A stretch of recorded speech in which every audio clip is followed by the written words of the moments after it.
ముసునబు ఫుకువక Japan ఆయనండి సిద్ధాంతకర్త. ఆయన చెప్పినట్టు ప్రకృతి వనరుల్ని వేస్ట్ చేయకుండా మానవ వనరుల్నే నమ్ముకున్నాం. మా తోటల్లో పొలాల్లో ఈ ఫెర్టిలైజర్ పెస్టిసైడ్ లాంటి ఏ కెమికల్ వస్తున్నా పండేయమండి. ఓ సూపర్. బేబీకార్న్ అంటే నాకు చాలా ఇష్టం. ఒకటి పచ్చిదే తినచ్చు, ఒకటి చూడండి.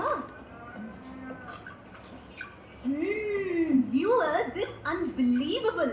ఇప్పుడు నా నోట్లో షార్ట్ రుచులు తాండపిస్తున్నాయి. అరే అదేం సార్, బాగానే వసూలు చేస్తున్నట్టున్నారు. సైడ్ బిజినెసా?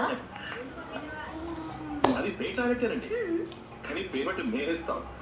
ఇక్కడికి వచ్చి కక్కపోతే 10 రూపాయలు. Wow, very very very different approach.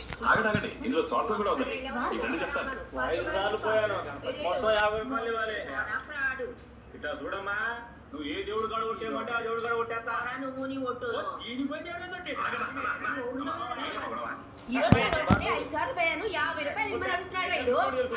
అందుకని డైరెక్ట్ లో క్యాబ్ చెప్పు ఇచ్చేయమ్మా. ముఖ్యమైన చెప్పలేదు కదా అలా డబ్బు తీసుకోకుండా పోతున్నా. వచ్చిన సొమ్ముతో తింటే అరగదు రవే.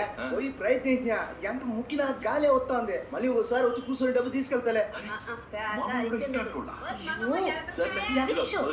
మన ఇంటర్వ్యూ ఫినిష్. అవును, ఆ 2 టాయిలెట్లు ఎందుకు మోసించారు? కొంతమందిని అక్కడికి పంపించొచ్చుగా. అది నిండిపోయి 6 మాసాలు అయిందిగా, అందుకే భద్రంగా తాళం వేసి నిల్వ చేసి ఉంచాం. దీన్ని నిల్వ చేయడం ఏంటి? మరి అట్ట అడగండి. 6 నెలలు నిండినంత నిల్వ చేసేసరికి ఊరి బ్యాక్టీరియా వల్ల మగ్గి చక్కగా తెలివైంది. అయ్యో స్మెల్లింగ్ రాదండి, ఇది ఇప్పుడు nitrogen rich pure black gold, నల్ల బంగారం.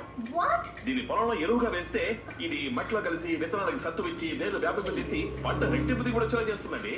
ఇందాక మీరు మొక్కజొన్న తిన్నప్పుడు సూపర్ టేస్ట్, నైస్ అరోమా, నా నోట్లో షడ్రుచులు తాండవిస్తున్నాయని చెప్పారు.